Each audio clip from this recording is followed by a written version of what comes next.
Hello, this is ENilhas, and this is my presentation from Module 12, the case study The Budget Debacle. In Section 1, we're going to summarize our case. So we're going to explain that this case study and this situation happens in Briardale Elementary School. This is a school that is one of many elementary schools in the district, one of 6, and it's located centrally in the town, and it houses very diverse community.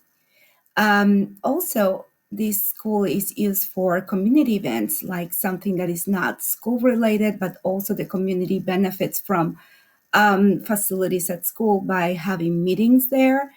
And the school has a great teacher retention. Most teachers have spent their careers at this school. And we have the principal of the school, that is Carl Santos. So this district provides funds for basic curriculum. So any other part of the curriculum that will be supplementary, just like foreign language, arts, they would be funded by the community effort.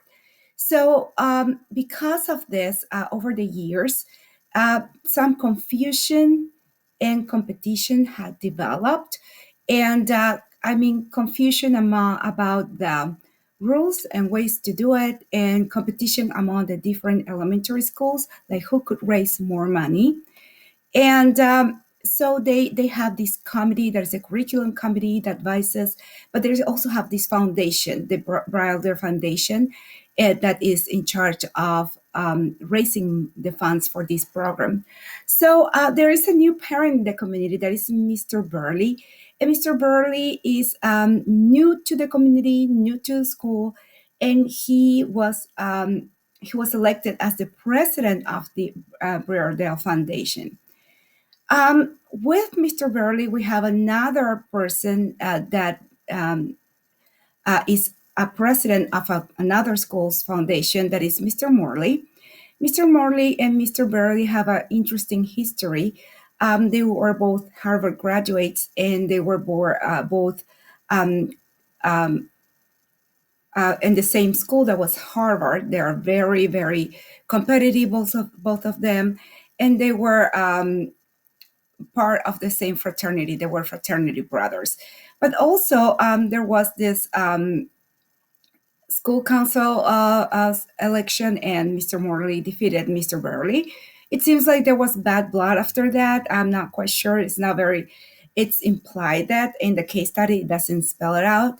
So Mr. Burley is very excited about the opportunity of raising a record amount of money for the school and for the foundation where he's presiding. So Mr. Burley decides to raise funds through a raffle that is for cash. So this took place, and they were selling tickets, and they had a very successful sale of tickets.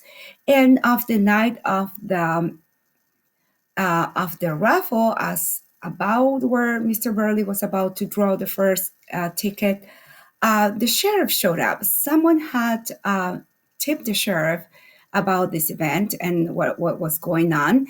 And so the police arrived at the event, and they arrested Mr. Burley, who was booked and later convicted of this misdemeanor. And the Brother Foundation reputation was hurt immensely, and the school was embarrassed. The whole educational foundation and the school, they were really embarrassed about this. This was a huge embarrassment. So in this section, we need to analyze, in section number 2, legal and ethical aspects of this problem. The first question says, has anyone been harmed by the action or decision of another? If so, in what way? The answer for this is a resounding yes. There are so many people harmed by the action and decision. For example, Mr. Burley, he has irreparable damage. He's not only being booked, but he's been convicted. So now he has a penal record. And students at this school will not have the funds to pursue or to take a supplementary program that would be art or language. So this program has been damaged, and the students that would benefit from this program are damaged. Also, the community has been damaged because of this was a community effort, and everybody was rooting for doing something for the school, and it was like I bet many people work on getting this going and selling raffles, and all this ended up in a very embarrassing moment and a very embarrassing backlash. So I bet there is a break of trust, and the community is at this moment really divided. Does the action or situation contravene an existing law? Yes, that's why Mr. Burley has been convicted. Um, and the last question is, was there a breach of contract? And these questions, the last questions, do not apply to the case study now. But let's go to the legal issues and the ethical issues. So we know that there are some state laws or taxes, the regular taxes or gambling or anything that has to do with raffle for cash. I am sure the whole school, everybody that was from the committee and the foundation, Mr. Burley, Mr. Santos, and everybody that was involved in the sale of tickets and this event, they were not aware of what laws they were breaking. I am not sure what the laws are because laws change from state to state, and the case study doesn't specify, but it seems like there is a little bit of ignorance of the law at this point. I think the ethical issues are way deeper. There is a neglect and oversight. Mr. Santos had Mr. Burley coming in, and he did do some kind of um, guiding to him. I mean, he showed him the roads of the work. He told him that he was supposed to work with the committees. He told him expectations about his role. However, um, nobody told Mr. Burley that he was breaking the law. So when there is something that's never been done before, common sense tell you you need to make sure you're not breaking any laws, and you can ask questions. Every district has a legal team. You can just Google it, but there has been an oversight here, maybe because of the enthusiasm of such a great idea and all the sales and everything. So this went totally under the radar. There is an unhealthy competition. I know that I assume that Mr. Burley and Mr. Morley, that they were both Harvard graduates, are competitive just because they had to get there and they have to go through school. And so that makes them competitive. But there is also a competition among these two guys and also the schools that maybe was a little bit blinding, so they could focus on how much more they would raise, and they have forgotten of essential issues. So there's also insidiousness. So somebody knew that this was against the law, and instead of telling the principal or tell Mr. Burley, hey guys, this is not allowed, this is breaking the law, you can get in trouble, nobody warned them. Instead of warning them and telling them that you might want to look into this, they went to the police. So there was an intent of harm, and of course so many children were harmed, and obviously the school that the person or the tipster school maybe made way more money than them, because them ended up not making money. And section number 3, in one sentence, we need to summarize what happened. So I'm going to say that in an effort to raise money for the supplementary curriculum, Breerdale Elementary School sponsored a raffle for cash event that ended up in a parent conviction and the loss of the year's fund. So in section number 4, I am going to summarize people, curriculum, and place. So for people, we have Mr. Santos. Mr. Santos is a principal that works in an elementary school where teachers are obviously happy in general, and he loves to and he embraces having a diverse community. He embraces having the school used for community events. So I would say Mr. Santos is a very open person that loves to it embraces his community. He also thought that he was doing a good job, I believe, when he showed Mr. Burley around and he explained his job. Um, I would say that Mr. Santos made a mistake by not checking on this kind of fundraising activity that was at first for them. So I think that's a red flag, and so it needs to be checked. So he didn't. Um, then we have Mr. Burley, that is the president of the Breardale Foundation. He's obviously someone that is very accomplished and very competitive, very ambitious, and which is not a negative trait per se. However, I believe Mr. Burley had good intentions, but he was in this competition with Mr. Morley, and he wanted to defeat him as he was defeated once. So I don't want to assume that any Mr. Morley or Mr. Burley are characters that were supposed to have more noble um, motivations for raising money. I think they were putting their competitive spirit and their energy and their ambitions to a good cause. Um, and then we have Mr. Morley, who is the president of another school that is a rival of this school in the same district. He's also the president of foundation, and he is a former college rival. Also went to Harvard. Also graduated there, and these two characters, the two people, have a history. There is the people of the curriculum committee that has been working with Mr. Burley. There is the tipster that is a mysterious person, and that instead of talking to the principal, Mr. Santos or Mr. Burley or anyone in the Breardale Foundation, he went straight to the police. So I think this is um, I would say this is the villain of this case study.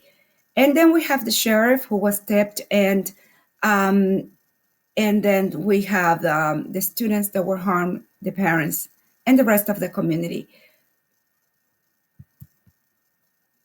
So for section 4, we need to talk about where this takes place.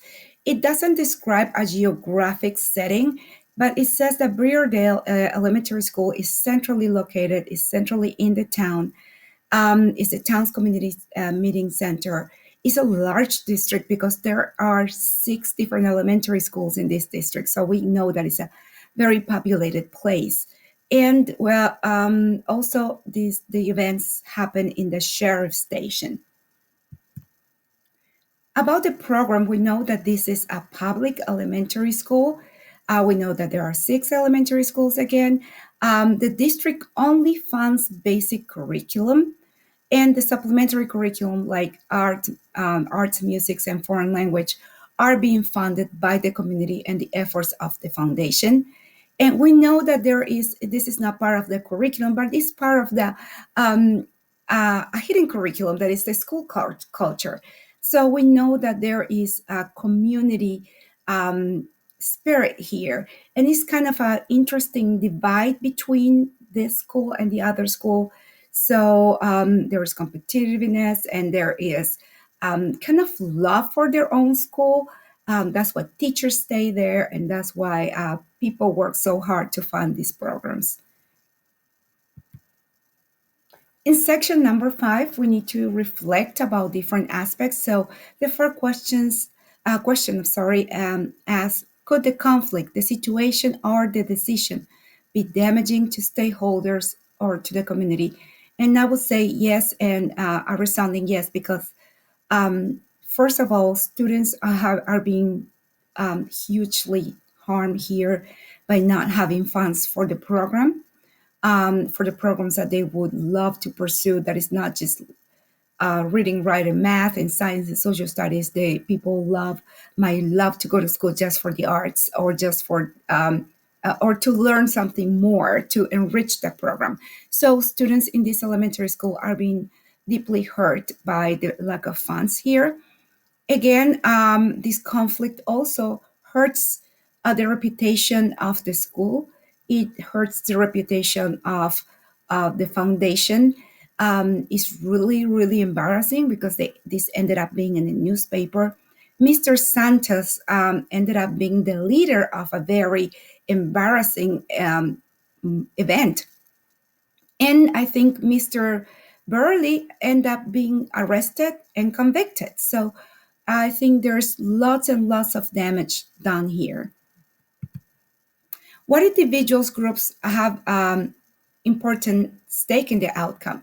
Well, the community has a great stake in the outcome because this is the education of their children and it's the future of this community. So we are depriving of education, of educational opportunities here. Teachers who are not going to be able to teach next year because they don't have any funding for their classes or that class they were teaching. And of course, the whole community who has come together to work together to fund this program is also now also, um, hurt in their trust. So now they don't know who the tipster is. So there must be a breach of trust here that it might create a really big problem in the community. Have all the relevant stakeholders been consulted? Um, I will say no, obviously not. If there is a new kind of fundraiser, um, obviously central office, the legal advisor were not consulted. It's very hard to believe for me that having a raffle for cash did not raise a red flag to anybody in the whole district. Central office, I'm sure everybody was selling tickets, buying tickets, and nobody rose a concern. And this is really concerning. I mean, even if this is the town center for all the events of the community, um, the sheriff didn't know. I can't believe this, and nobody warned them or nobody said, "Hey, there's a problem here."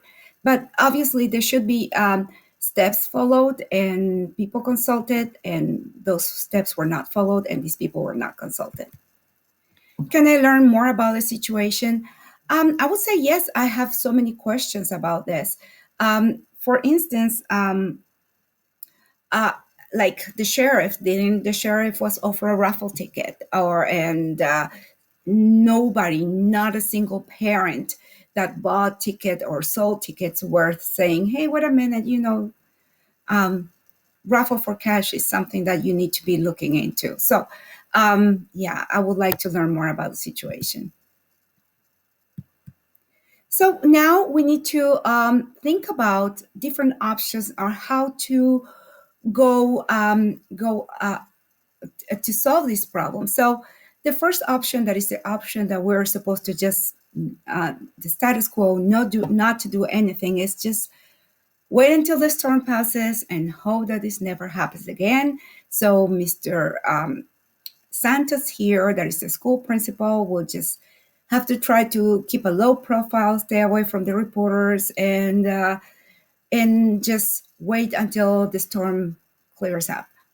The option number two, that is the option that would be the most radical, would be Mr. Santos speaking out and publicly apologizing to the community for this, for the like for this error, and publicly also apologizing to Mr. Burley, because Mr. Burley was working for school and he should have been advised, and not so. Not, he ended up taking the whole blame and being arrested and getting now a penal record, a police record. I'm sorry. So also another part of this, should be start a district initiative to develop a fundraiser manual that will be district wise. And option number three, that would be like a middle ground, would be develop a fundraising policies for Breardale Foundation that would prevent this type of debacles in the future. Next, we're going to take a look at the pros and cons of every situation. So, option number one that says wait until the storm passes and hope that this never happens again. Well, it really avoids exposure and reviving this moment over and over, like uncomfortable confrontations, um, just laying low and avoiding media, avoiding reporters. There are so many cons for this. For example, an individual takes all the blame. Mr. Burley is the one that takes all the blame, and he is the one that ends up punished. So in the future, other parents that will have to give a lot of their time and work volunteering for a foundation, they will say, wait a minute, what if I'm in jail next time, or I get convicted of a misdemeanor and get on probation next time?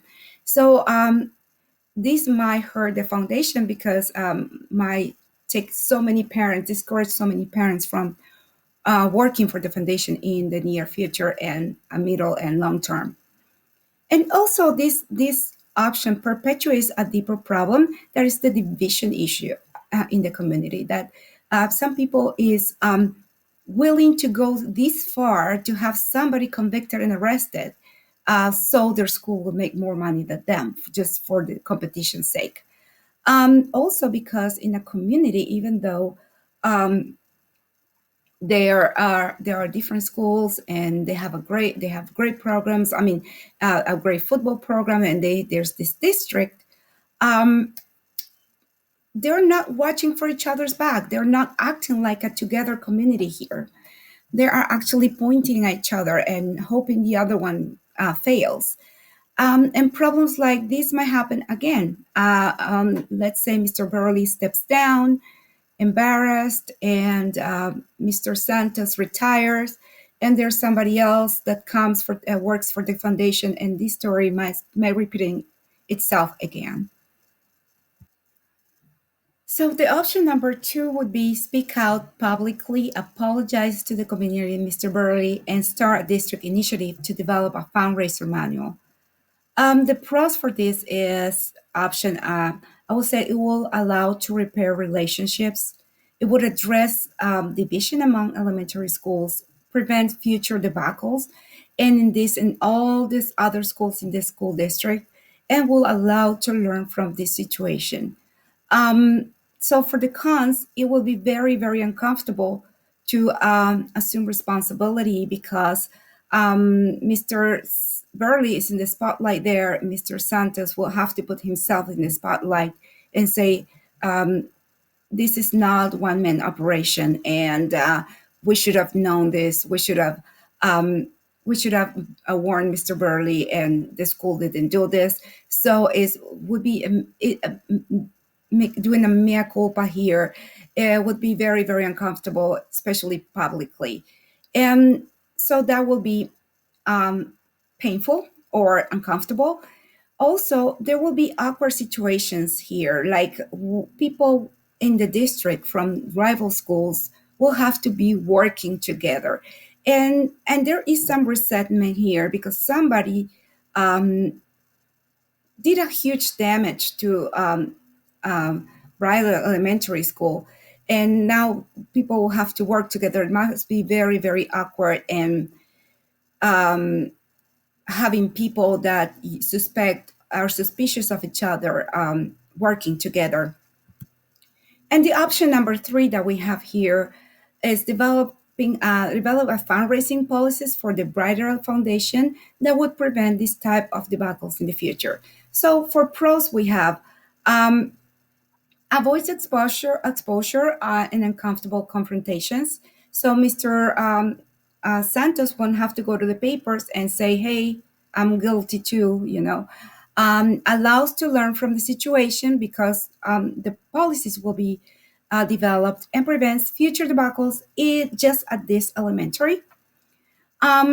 The cons are that an individual still takes all the public blame. That is Mr. Burley. He still is the scapegoat here. It might discourage other parents from volunteering in the future. It will perpetuate this deeper problem that there's a division in the community. So, again, this option will look for Briardale Elementary only, and so the solution will focus there, while the other schools might have this problem sometime in the future. So my solution, the solution that I will choose is number two, um, speak out and work for a district manual. The reason why I am choosing this option is because I might be able to patch up the problem if I am the principal, like develop something that I can control that is my school, and everyone else need to see for themselves. But it seems like there's too much of that already. I understand that Mr. Santos is somebody that embraces his community, so something good might come out of this. Hopefully, that is starting to work together to prevent these kind of things and try to develop collaboration among different schools in the district. So, how would I implement this decision? So, the first thing that I would do is communicating. So, the first thing that I would do is talk to Mr. Burley in person and own my responsibility and apologize to him and tell him how sorry I am that he's got this irreparable damage to his reputation and his person. So I will do this in person, but also I would try to invite journalists and paper and the media to come to the school and tell everyone, the whole community, this is not just one person's mistake; it's a whole school's mistake, and we are very sorry about this embarrassing situation. We are sorry we broke the law.